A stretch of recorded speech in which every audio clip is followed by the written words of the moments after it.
Menyedon nepatih nabah khuldi, nepatih setan berarti. Kalau kita percaya ada pohon khuldi, berarti percaya dengan setan. Itu adalah tipu daya setan, tidak ada pohon khuldi. Assalamualaikum warahmatullahi wabarakatuh. Alhamdulillahi rabbil alamin. Nahmaduhu wa nasta'inuhu wa nastaghfiruhu wa nastahdih. Wa na'udzu billahi min syururi anfusina wa min sayyiati a'malina. May yahdihillahu fala mudilla lahu wa may yudlil fala hadiya lahu. Asyhadu an la ilaha illallah wahdahu la syarika lah wa asyhadu anna Muhammadan abduhu wa rasuluh. Allahumma salli wa sallim wa barik ala sayyidina Muhammadin wa ala alihi wa sahbihi wa sallim. Subhanaka la ilma lana illa ma 'allamtana innaka antal alimul hakim. Allahumma 'allimna ma yanfa'una wanfa'na bima 'allamtana wa zidna ilma. Rabbi shrah li sadri wa yassir li amri wahlul 'uqdatam min lisani yafqahu qawli. Amma ba'du. Hadirin sidang jamaah salat maghrib dan salat isya Masjid Al-Falah Kota Sigli, Aceh PD yang dirahmati Allah. Kita lanjutkan kajian kita pada malam ini. Kita masih membahas tentang kisah Nabi Adam alaihissalam. Khusus malam ini kita akan melihat masih permasalahan tentang pergulatan antara iblis dengan Nabi Adam di syurga. Dan ada beberapa hal yang ingin kita jelaskan, yang perlu kita pahami. Yang tentu pada malam ini saya pikir banyak iblis yang merasa marah. Kita akan membongkar rahasia tentang iblis dan juga perjanjian mereka dengan Allah, dan bagaimana iblis tersebut telah berjanji dengan Allah akan melakukan hal-hal yang dia hendak lakukan dan telah berjanji akan dia lakukan dengan manusia. Nah, setelah kita ceritakan kemarin tentang masalah iblis yang tidak mau tunduk kepada Adam, dan kita jelaskan bahwa sesungguhnya iblis itu adalah daripada jin, sebagaimana disebutkan oleh Allah, kana minal jinni fafasaqa an amri rabbi. Jin berasal daripada jin. Adapun syaitan itu adalah dia bagian daripada iblis. Dari iblis ada dua macam, jin ada dua, jin yang masuk Islam dan jin yang murka dan tidak mau tunduk kepada Allah, yaitu adalah iblis namanya. Nah, iblis ini dalam praktek bekerja untuk memperdaya manusia itu disebut dengan syaitan. Jadi iblis dengan syaitan itu sama. Makanya kita dapatkan di dalam Al-Quran Allah menjelaskan tentang masalah syaitan dan iblis itu hampir sama ketika Allah menceritakan fawaswasa lahuma syaitan. Syaitan itu membuat waswas atau membuat tipu daya. Nah, dalam kondisi dia melakukan tipu daya terhadap manusia, itu dinamakan dengan syaitan. Syaitan itu berasal daripada kata-kata syatana. Syatana itu bermakna adalah ba'uda, yang jauh. Jadi syaitan itu telah diusir jauh daripada rahmat Allah, maka dia bekerja kemudian bagaimana supaya sebanyak-banyaknya hamba Allah itu masuk dalam golongan mereka. Nah, setelah diusir oleh Allah setelah kemudian dimurkai oleh Allah iblis ini, iblis bersama dengan kawan-kawannya mulai balas dendam. Artian dia mulai untuk berjanji minta kepada Allah supaya qala rabbi anzirni ila yaumi yub'atsun. Ya Allah, panjangkan umurku sampai hari aku dibangkit, sampai hari mereka dibangkitkan, sampai hari kiamat. Qala innaka minal munzarin. Allah mengatakan engkau kalian termasuk daripada orang-orang yang akan dipanjangkan umur kalian. Qala fabima aghwaytani la'aq'udanna lahum siratakal mustaqim. Iblis menjawab, karena engkau telah menyesatkanku, pasti aku akan selalu menghalangi mereka dari jalanmu yang lurus. Ini perlu kita kasih tahu. Iblis sungguh sangat biadab. Dia katakan kepada Allah, setelah dia minta supaya dipanjangkan umur, dia bilang apa? Fabima aghwaytani, karena engkau ya Tuhan telah menyesatkanku. Siapa yang menyesatkan? Allah suruh dia tunduk sujud kepada Adam. Itu saja perintah Allah. Setelah dia tidak mau tunduk, mau merasa dirinya lebih baik, takabur, sombong yang kita jelaskan pada pertemuan yang lalu, lalu Allah mengutuk dia, lalu dia mengatakan bahwa minta dipanjangkan umur, Allah berikan panjang umurnya sampai hari kiamat. Dia akan memusuhi kita. Lalu dia katakan, fabima aghwaytani, karena engkau telah menyesatkanku, la ughwiyannahum siratakal fabima aghwaytani la aq'udanna lahum siratakal mustaqim, maka pasti aku akan selalu menghalangi mereka dari jalanmu yang lurus. Iblis sudah berjanji, syaitan telah berjanji kepada Allah, dia akan selalu untuk menghalangi manusia daripada jalan yang lurus. Jadi pernah Ibnu Abbas, ada orang yang bilang kepada beliau bahwa orang Yahudi mengatakan bahwa mereka kalau beribadah itu mereka tidak diganggu sama setan. Tapi Nabi kita mengatakan bahwa manusia ini kalau pergi sholat, itu ketika sholat dia akan mengingat hal-hal yang tidak pernah dia ingat sampai dia lupa akan rakaat sholat, kata Nabi. Karena setan datang. Ketika azan, setan jauh lari mengeluarkan kentut supaya tidak mendengarkan azan. Kemudian setelah azan dan qamat, setan itu balik lagi ke tempat orang yang sholat. Dia akan menggoda supaya seseorang itu mengingat macam-macam, sehingga sampai dia lupa apa yang dia baca, apa yang dia ingat. Betul? Betul? Ya kan? Korban. Kalau betul berarti betul itu korban. Tapi kalau betul itulah sabda Nabi. Maka dikatakan kepada Ibnu Abbas bahwa orang Yahudi katanya tidak diganggu oleh setan. Kita diganggu sama setan, so hebat. Kata Ibnu Abbas, itulah dia, setan tidak ada tugas dengan orang Yahudi. Orang Yahudi sudah selesai urusan. Cik kata baon, cik kangon, pegai hanai ganggu oleh setan. Khusyuk oleh ibadah awaknya. Itu bi mata ibadah awaknya. Hanai ganggu mecut bi. Yang mereka ganggu sekarang siapa? Siratakal mustaqim, mereka yang ada di jalanmu yang lurus. Ya, itu yang akan diganggu oleh setan, dan dia telah menyatakannya dulu. Summa la'atiyannahum min baini aydihim wa min khalfihim wa an aymanihim wa an syama'ilihim wa la tajidu aktsarahum syakirin. Maka aku akan mendatangi mereka itu dari depan mereka, dari belakang mereka, kemudian dari kanan, dari kiri, dan engkau tidak akan mendapatkan kebanyakan mereka itu bersyukur padamu, kata iblis. Dari kiri, kanan, depan, belakang dia akan mendatangi. Ini sudah kita jelaskan pada pertemuan yang lalu. Cuma dia tidak datang sebelah atas dan bawah saja. Dua sisi yang iblis tidak mendatangi kita, atas dan bawah. Tapi kanan, kiri, depan, belakang itu adalah didatangi oleh setan. Makanya kita punya arah atas untuk kita berdoa, arah bawah untuk kita bersujud. Jadi doa dan sujud kita itu adalah pintu yang iblis tidak bisa menggoda kita. Dalam kita berdoa kepada Allah dan dalam kita bersujud kepada Allah. Kemudian setelah iblis diusir, Allah menyuruh Nabi Adam, wa ya Adam uskun anta wa zawjukal jannata fakula min haitsu syi'tuma wa la taqraba hadhihi syajarata fatakuna minadh dhalimin. Sebagaimana kita tahu bahwa kemudian ya,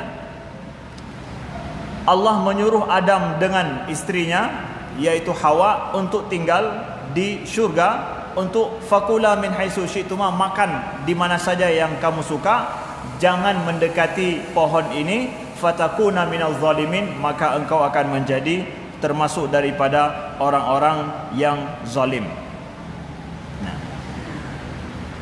Lalu apa yang terjadi? Fawaswasa lahuma syaitanu liyubdiya lahuma ma wuriya anhuma min sawatihima wa qala ma nahakuma rabbukuma an hadhihi syajarati illa an takuna malakaini aw takuna minal khalidin. Fawaswasa lahuma syaitan, maka syaitan pun akhirnya kemudian membisikkan pikiran jahat kepada mereka berdua, yaitu apa yang dia bisikkan, liyubdiya lahuma ma wuriya anhuma min sawatihima, supaya dengan bisikan tersebut kalau dipatuhi oleh Adam dan Hawa, maka akan nampak sesuatu yang tertutup selama ini, yaitu aurat mereka. Wa qala ma nahakuma, setan pun beralasan, tidaklah Tuhan melarang kalian berdua daripada pohon ini kecuali karena antakuna malakaini au takuna minal khalidin, kecuali kalian nanti akan menjadi malaikat atau kalian menjadi orang yang kekal. Jadi setan kasih alasan bahwa Tuhanmu melarangmu daripada memakan pohon ini karena kamu nanti bisa jadi malaikat atau jadi orang kekal. Kalau kamu makan bisa jadi malaikat atau jadi orang kekal, kata setan. Di sini lihat, Allah sama sekali tidak menyatakan bahwa sebab kenapa dilarang makan pohon itu. Tidak dikatakan oleh Allah. Allah tidak menjelaskan. Maka kebanyakan perintah Allah kepada kita, Allah tidak menyatakan sebabnya kenapa Allah melarang sesuatu. Allah tidak menyatakan sebabnya kenapa. Tapi kita menjauhi sesuatu, jauh daripada makan khinzir, babi misalkan, ya. Kadang alasannya kita tidak tahu, tidak dijelaskan langsung dalam Al-Quran. Karena apa? Tidak perlu pada alasan. Karena kalau sudah Allah yang melarang, ya sudah, jauhi. Tapi setan cari alasan. Tahu tidak Adam bahwa Tuhan melarangmu makan buah ini karena engkau nanti jadi orang, jadi malaikat berdua, dan kemudian akan jadi orang yang kekal. Cari alasan dia, Tuhan sebab melarangnya ini. Nah, kemudian wa qasamahuma inni lakuma laminan nasihin, setan pun akhirnya bersumpah dengan Adam. Sumpah, nyumpah dia. I swear, bahasa Inggrisnya. Swear bahwa sesungguhnya aku termasuk orang yang memberi nasihat padamu, makanlah. Ya, fadallahuma bighurur, bukan cuma swear saja, bukan cuma sumpah saja dia. Sampai kemudian dia katakan apa? Kemudian setan membisikkan pikiran jahat kepada mereka dengan membujuk mereka dengan tipu daya. Fadallahuma bighurur, dibujuk lagi dengan tipu daya. Setelah sumpah masih Adam dengan Hawa tidak mau ikut, kemudian dibujuk lagi, dirayu lagi. Fadallahuma bighurur falamma dhaqa syajarata badat lahuma sawatuhuma. Setelah kemudian mereka makan daripada Adam dan Hawa, makan daripada pohon itu, badat lahuma sawatuhuma, nampak aurat mereka berdua. Wa tafiqa yakhsifani alaihima min waraqil jannah. Kemudian mulailah mereka menutupi dengan daun-daun surga. Ya. Tuhan menyeru, wa nadahuma rabbuhuma alam anhakuma antilkuma syajarah wa aqul lakuma inna syaitana lakuma aduwwum mubin. Kemudian Tuhan mereka berdua memanggil mereka, bukankah aku telah melarang kalian berdua daripada pohon ini? Ya. Dan aku katakan kepada kalian berdua, sesungguhnya syaitan itu adalah musuh yang nyata bagi kalian berdua. Permusuhan antara kita dengan setan dan bagaimana setan telah berjanji dengan Allah. Mari kita lihat sekarang. Ya. Dalam surat Al-Isra ayat 62, qala ara'aitaka hadha alladhi karamta alayya la in akhartani ila yaumil qiyamati la ahtanikanna dzurriyyatahu illa qalila, kata setan. Apa dia katakan? Terangkanlah kepadaku, inikah yang lebih engkau muliakan daripadaku? Kata iblis dan setan, dia katakan bahwa, wahai Tuhan, apakah ini Adam yang lebih engkau muliakan dariku? Kemudian la in akhartani ila yaumil qiyamati la ahtanikanna dzurriyyatahu illa qalila.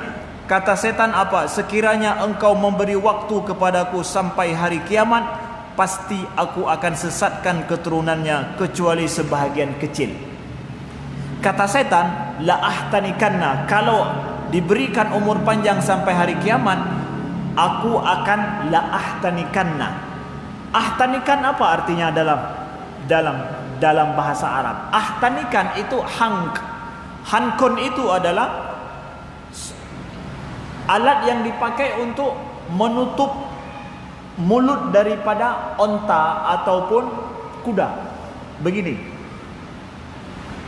kalau seandainya engkau wahai Tuhan memanjangkan umurku sampai hari kiamat, aku akan membuat di mulut mereka itu lagi kuda, lagi bahasa orang Aceh apa namanya, dicucuk di sininya, di apa, di mulutnya atau di hidungnya, gesuk nah, nesuk.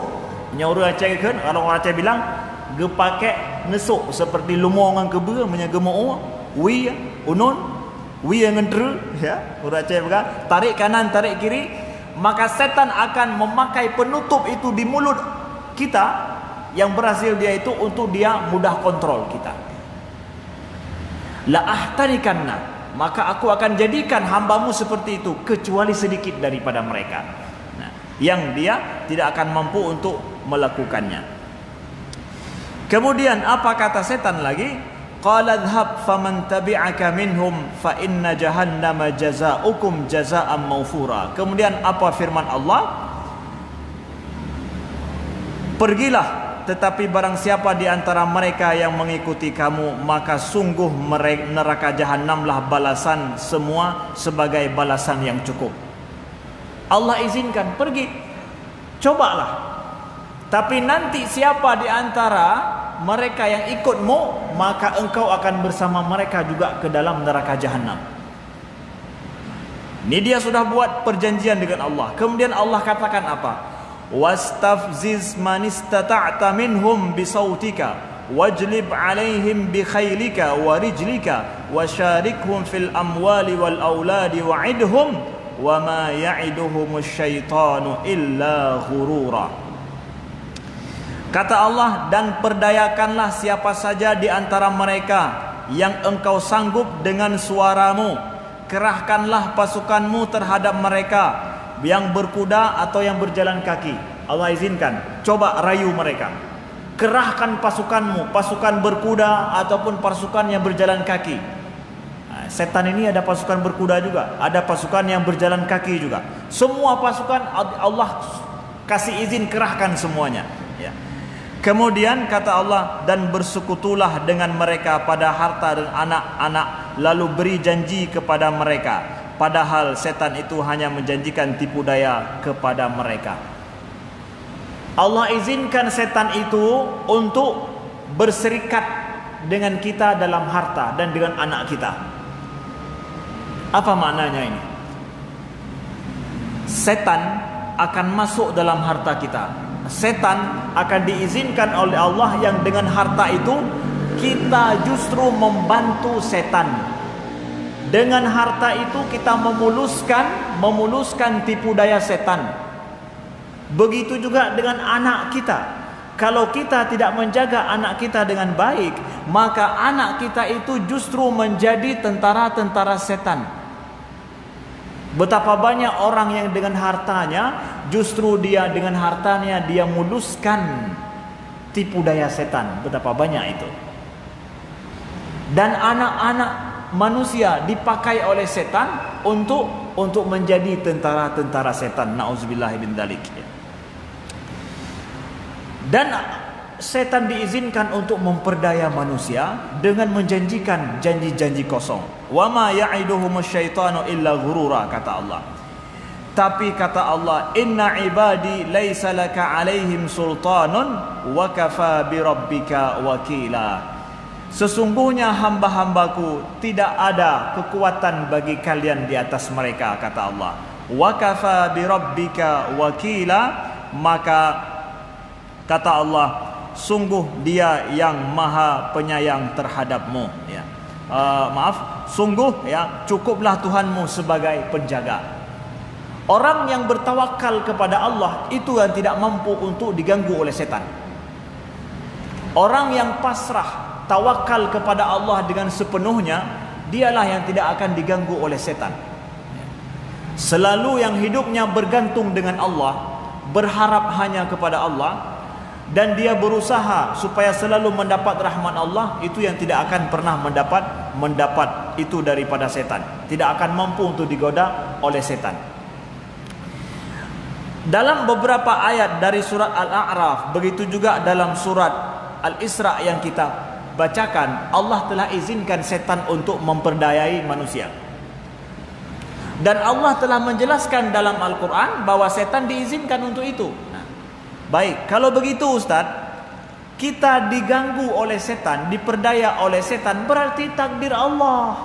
Allah yang memberi takdir. Setan itu berkuasa di atas kita, mampu memperdaya kita. Kalau begitu, kalau setan mampu memperdaya kita, ya sudah takdir Allah. Apa salah saya? Nyaunan? Kenyaunan? Allah sudah izinkan kan? Allah sudah izinkan setan memperdaya kita. Allah jelaskan dalam Al-Quran. Bukankah Allah menyatakan bahwa dengan adanya petunjuk Al-Quran ini, Allah jelaskan begini tipu daya setan dan begini perjanjian setan.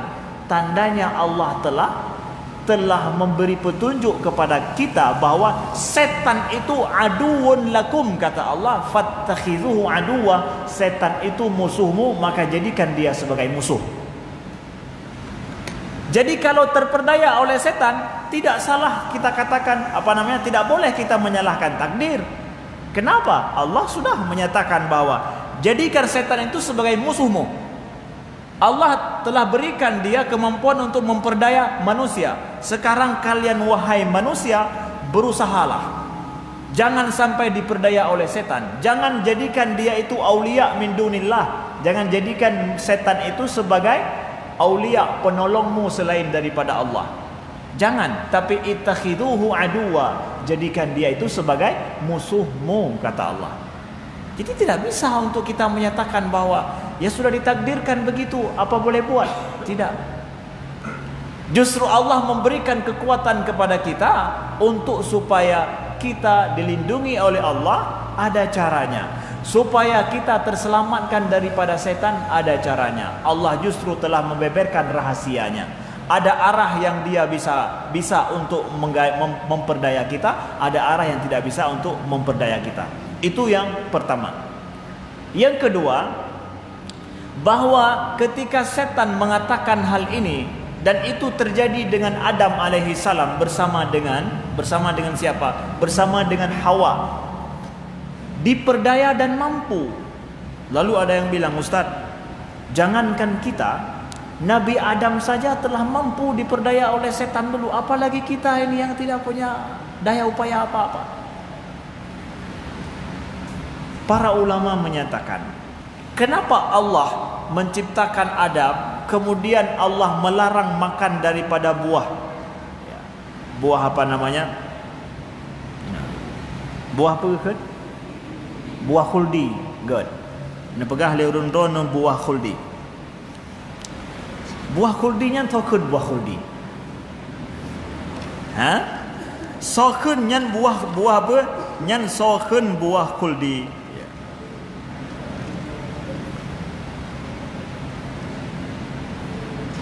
Buah khuldinya ikut setan. Setan itu yang menamakan bahwa pohon itu pohon khuldi. Setan itu yang menyatakan bahwa pohon itu adalah pohon khuldi. Maka ino trok gedanya tak pegah bawa apa nanti nyan boh khuldinya, berarti yang pegah boh khuldi ni sama dengan ne pegah haba setan. Kok menan Ustaz? Baik menan dan hai. Nya ne dengar ino dalam surah Toha. Ne kalon surah Toha. Surah Toha 120. Allah katakan apa? Fawaswasa ilaihi syaitanu. Maka syaitan menipu atau memperdaya Adam, ya. Qala ya Adamu hal adulluka ala syajaratil khuldi. Wahai Adam, mau tidak aku kasih petunjuk, aku tunjukkan engkau pada syajaratul khuldi, pohon khuldi, ya. Wa mulkin la yabla, dan kekuasaan yang tidak akan habis-habisnya. Kau akan nanti panjang umurmu, akan jadi orang kekal. Syajaratul khuldi, pohon khuldi. Sokernya setan yang katakan itu. Menyedon nepatih nabah khuldi, nepatih setan berarti. Kalau kita percaya ada pohon khuldi, berarti percaya dengan setan. Itu adalah tipu daya setan. Tidak ada pohon khuldi. Justru Allah katakan jangan dekati pohon ini, makan semuanya, jangan makan satu pohon ini. Kenapa ya Allah? Gak ada urusan kenapa, pokoknya jangan makan ini. Setan kemudian datang mengatakan, nak ada apa pakan hanggubi pajo? Alasan dia ke malaikat awaka. Kemudian kemudian akan jadi orang yang kekal. Kemudian setan menamakan pohon ini itulah syajaratul khuldi. Ini wahai Adam syajaratul khuldi. Siapa yang makan daripada buah ini dia akan kekal. Itu nama dari setan. Jangan percaya ada pohon khuldi. Karena itu tipu daya setan. Nah, jadi para ulama mengatakan kenapa ada di situ ada setannya, ada larangannya daripada Allah. Ya. Salah seorang ulama tafsir kontemporer bernama Syekh Sya'rawi, beliau menjelaskan penjelasan bagus dalam hal ini yang perlu sedikit kita jelaskan. Dan ini adalah ilmu untuk kita manusia. Ya. Pertama, ada yang tanya begini, Ustaz, banyak pertanyaan yang harus kita jelaskan. Kan kalau orang masuk dalam surga, dia tidak akan keluar lagi. Tapi Adam dalam surga keluar kok. Bukankah siapa yang masuk dalam surga tidak akan pernah keluar? Kenapa Adam masuk dalam surga itu keluar? Bagus. Pemakaian kata-kata surga dalam Al-Quran itu punya banyak makna, yaitu syajarah. Apa namanya? Jannah. Jannah dipakai untuk kebun-kebun yang rindang, itu dinamakan jannah juga dalam Al-Quran. Kebun-kebun yang rindang di atas bumi ini disebut dengan jannah. Maka surga disebut dengan jannah. Kenapa? Karena pepohonan yang indah itu yang menutupi surga. Taman-taman yang indah yang menutupi surga. Maka apakah surga yang dimasuki atau yang ada Nabi Adam itu adalah surga setelah hari kiamat? Bukan.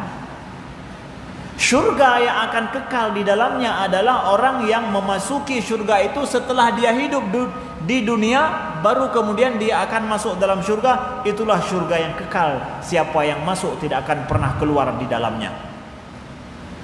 Sedangkan surga jannah yang dimasuki oleh Nabi Adam atau ditempatkan Nabi Adam itu bukanlah surga yang dimasuki oleh manusia setelah kehidupan dunia.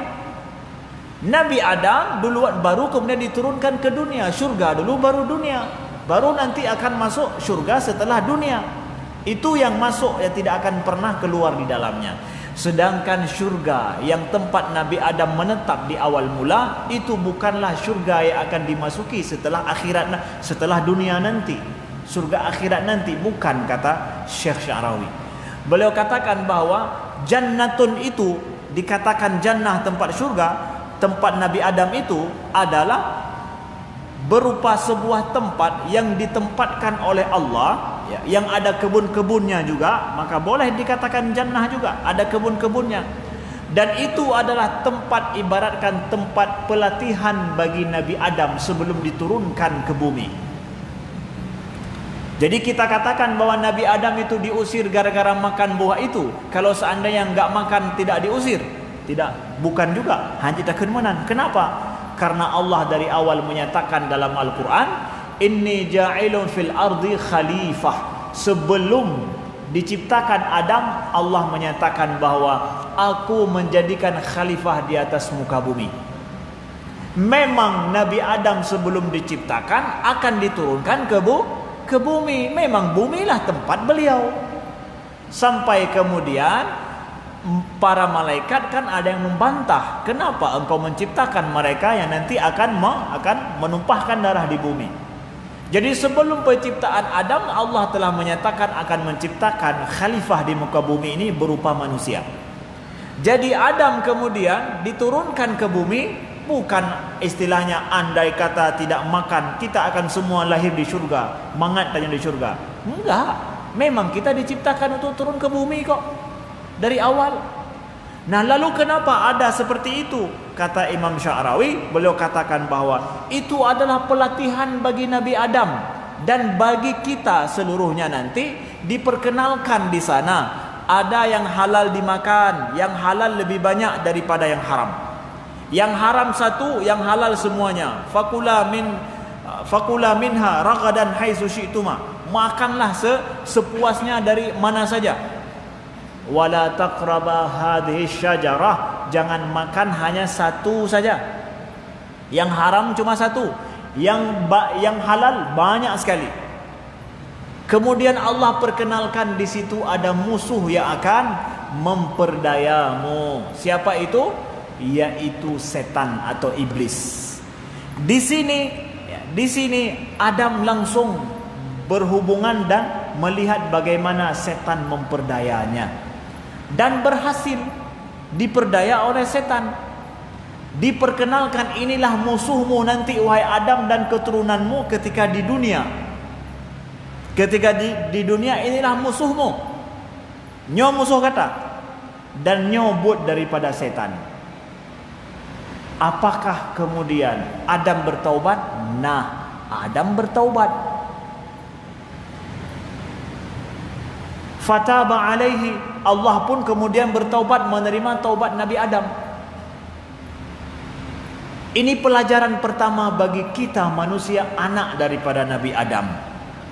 Bahwa kita kalau lengah, tidak dekat, tidak ingat dengan Allah, setan akan mampu memperdaya kita. Ayah kita Nabi Adam pada saat itu diperdaya oleh setan. Kemudian beliau ingat akan perintah Allah. Ketika beliau ingat perintah Allah, lalu kemudian beliau tersadar minta ampun pada Allah. Kalau seandainya engkau tidak mengampuni kami, ya Allah, la nakunanna minal zalimin, maka kami akan jadi orang-orang yang zalim. Bertaubat dengan benar Nabi Adam terhadap dosa, Allah terima taubatnya. Maka siapapun kita anak Adam, pada saat fase-fase kehidupan kita jauh dari Allah, setan masuk dalam kehidupan kita. Siapapun kita. Bukan cuma fase yang panjang, fase yang pendek sekalipun. Bukan cuma masa muda kita, tapi pada saat masa tua sekalipun, pada saat sejenak, bahkan mungkin dalam sehari, kita lupa akan Allah, setan akan masuk memperdaya kita, saudaraku sekalian. Nah, uniknya anak Adam yang baik itu yang mana? Yaitu yang dia itu bertaubat setelah itu. Bertaubat setelah itu. Itulah dia, anak Adam sebaik-baik anak Adam. Orang yang tidak pernah berbuat salah, berbuat dosa, itu malaikat, bukan manusia. Manusia itu berbuat dosa, tetapi manusia yang terbaik yaitu adalah mereka yang kemudian mampu bertaubat setelah mereka ditipu oleh setan, dan Allah mengampuni dosa semua itu. Kalau seandainya anak manusia ini atau anak Adam ini mau bertaubat dan balik kembali, ya, meminta ampun kepada Allah. Nah, makanya setan sangat tidak mau manusia ini taubat di akhirnya. Kalau bisa la'ahtanikannahum, artinya terus dicucuk kita, terus disetir kita sampai akhir hayat kita. Dan setan iblis ini lebih panjang umurnya daripada kita. Jadi keahliannya lebih tangguh daripada kita. Kita hanya berapa umur kita, ya, maka kalau kita tahu sebagaimana analogi yang saya buat pada pertemuan yang lalu, kalau seandainya seorang main tinju, yang satu ditutup matanya, yang satu lagi dibuka matanya, maka yang kalah siapa? Yang ditutup mata. Secara adat, yang tutup mata yang akan kalah. Nah, kita tidak pernah melihat setan, setan melihat kita. Dia memperdaya kita, kita tidak mampu memperdaya setan. Lalu oleh sebab itu, kalau kita tahu ternyata seperti itu adanya, maka kita harus siap selalu untuk dekat dengan pelatih kita, yang akan memberikan aba-aba dan info kepada kita. Bagaimana caranya kita melawan setan ini? Tak ada cara lain adalah dengan mendekatkan diri pada Allah. Pada saat kita dekat dengan Allah, pada saat kita ingat Allah, setan itu akan lepas menjauh daripada kita. Maka berbahagialah kalau seandainya kita pernah berbuat salah, Tapi kita saatnya kemudian insaf. Berbahagialah. Tidak mudah manusia itu untuk insaf. Karena apa? Tabiat daripada setan itu tidak pernah insaf. Setan menginginkan manusia tidak pernah insaf dalam hidupnya. Semua kita akan bersalah. Semua kita akan ada kesalahan kita. Tapi yang masalah adalah pada saat saudaraku sekalian, kita bersalah tapi kita tidak mau mengakui kesalahan kita, takabur yang kita simpan dalam hati kita. Jangan simpan takabur itu. Karena takabur itulah iblis, adalah sifat iblis, sifat setan yang dengan itu sudah diusir daripada surga, atau diusir dan dilaknat oleh Allah sampai hari kiamat. 3 kata paling penting. Kabara, kibrun, itu adalah penyakit yang jauhi dalam hidup. Kibrun itu apa Ustaz? Saya ulangi sekali lagi. Kibrun itu apa Ustaz? Kibrun itu kata Nabi adalah batarul haqqi wa ghamtun nas, yaitu orang yang menolak kebenaran dan mengejek orang lain. Kalau ada nasihat baik dikasih tahu oleh orang, terima itu. Kalau sanggup menerima nasihat baik itu, kita tidak punya kibrun dalam hati kita. Selamat iman kita itu. Selamat iman kita. Kemudian jangan mudah menghina, menjelekkan orang lain. Kalau kita dalam hati kita mudah menganggap hina, jelek orang lain, gara-gara enggak sekulit dengan kita, enggak sepaham dengan kita, enggak ini kita, ingat itu penyakit setan, penyakit iblis. Kibrun itu kata Nabi 2, menolak kebenaran, mengejek menghina orang lain. 2 aja itu. Yang kata Nabi, la yadkhulul jannata man kana fi qalbihi mithqala dzarratin min kibr. Tidak akan masuk surga orang yang di dalam dirinya itu ada kibrun itu, walaupun sebiji sawi sekalipun. Karena iblis tidak akan pernah masuk surga. Hanya orang-orang yang ada kibrun di dalam hatinya lah yang dia tidak akan mampu untuk bertaubat dan tidak pernah ingat akan taubat itu. Sejenak sampai saya ini ada pertanyaan? Ya.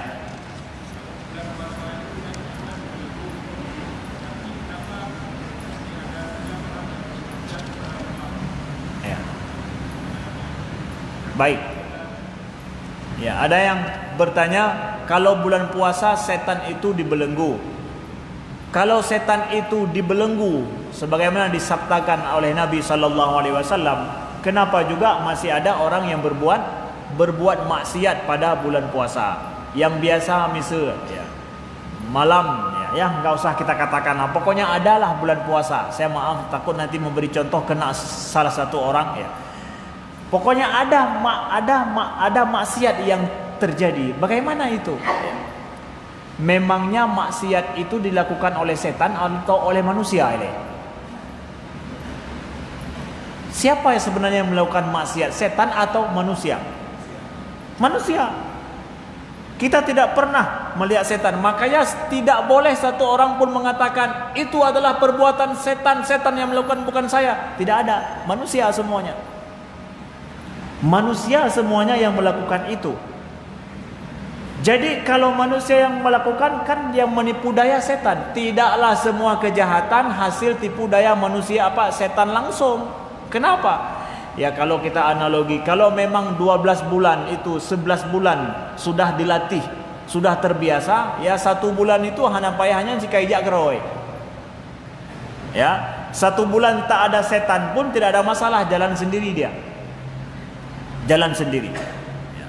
Makanya kalau kita mengatakan bahwa kok ada kejahatan pada saat setan dibelenggu, ini salah paham. Kenapa? Memang selama ini yang melakukan kejahatan itu setan semua.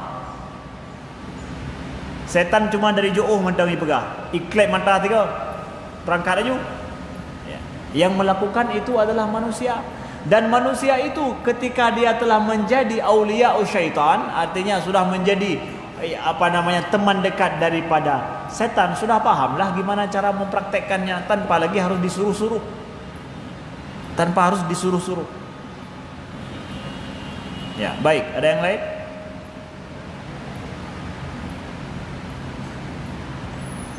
Ya. Sudah sampai waktu? Ya. Baik. Sekian, mudah-mudahan bermanfaat ya. Mudah-mudahan Allah jadikan kita orang yang terlindung daripada setan yang terkutuk, dan hanya dengan mendekatkan diri kepada Allah lah kita akan terpelihara daripada tipu daya setan. Sekian, saya mohon atas segala kekurangan, dan kami kasih tahu mungkin yang belum tahu, insyaallah pada minggu depan kita libur sejenak karena kami berada di luar negeri. Sekian, assalamualaikum warahmatullahi wabarakatuh. Insyaallah.